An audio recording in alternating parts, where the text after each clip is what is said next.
ನೋಡಿ, ಈ ಕಾಂಗ್ರೆಸ್ ಅವ್ರಿಗೆ ತಲೆಯಲ್ಲಿ ಮೆದ್ಲೇನ ಇದ್ರೆ ನಾವು ಮಾತಾಡ್ಬೋದು. ಕೆಲವರಿಗೆ ಮೆದ್ಲು ಇಲ್ಲ, ತಲೆಯಲ್ಲಿ ಏನೂ ಇಲ್ಲ. ಯುದ್ಧ ಮಾಡಿದ್ರೆ ಯಾಕೆ ಯುದ್ಧ ಮಾಡ್ತೀರಾ, ಶಾಂತಿಗೆ ಹೋಗಿ ಅಂತ ಟ್ವೀಟ್ ಮಾಡ್ತೀರಾ. ಯುದ್ಧ ಶುರು ಮಾಡಿದ್ರೆ ನೀವು ಸಾಕ್ಷಿ ಕೊಡಿ, ಎಷ್ಟು ಸೈನಿಕರು ಪಾಕಿಸ್ತಾನದವ್ರು ಸತ್ರು, ಸಾಕ್ಷಿ ಕೊಡಿ, ದಾಳಿ ಮಾಡಿದ್ದೀರಾ ಅಂತೇಳಿ ಸಾಕ್ಷಿ ಕೇಳ್ತೀರಾ. ಯುದ್ಧ ನಿಲ್ಲಿಸಿದ್ರೆ ಯುದ್ಧನ ಯಾಕೆ ನಿಲ್ಲಿಸ್ತೀರಿ, ಇಷ್ಟಕ್ಕೋಸ್ಕರ ಯುದ್ಧ ಮಾಡಿದ್ರ. ಕೊತ್ತನೂರು ಮಂಜು ಹೇಳಿದ್ದಾನೆ, ಏನೋ 5-6 ಏನೋ ಫ್ಲೈಟ್ಗಳು ಕಳಿಸ್ಬಿಟ್ರೆ ಅದೇ ದೊಡ್ಡ ಸಾಧನೆ ಅಂತ.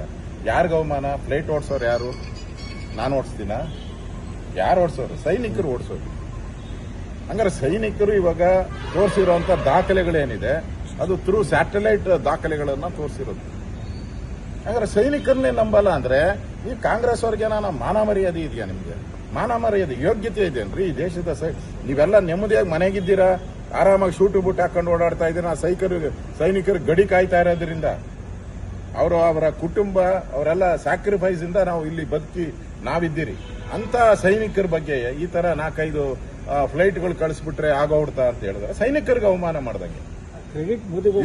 ಇಂಥವ್ರಿಗೆ ನಿಜಕ್ಕೂ ಅವರ ಕಾಂಗ್ರೆಸ್ ಪಾರ್ಟಿಗೆ ಏನಾನ ಮರ್ಯಾದೆ ಇದ್ರೆ ಇಂಥವ್ರನ್ನೆಲ್ಲ ಪಾರ್ಟಿಯಿಂದ ಸಸ್ಪೆಂಡ್ ಮಾಡಬೇಕು. ಆಗ ಈ ಸೈನಿಕರ ಬಗ್ಗೆ ಮಾತಾಡೋರು ಯಾರೇ ಇರ್ಬೋದು, ಯಾವುದೇ ಪಾರ್ಟಿ ಇರ್ಬೋದು, ಇಂಥವ್ರ ಮೇಲೆ ಕ್ರಮ ಆದ್ರೆ ಯಾರು ಮಾತಾಡಲ್ಲ.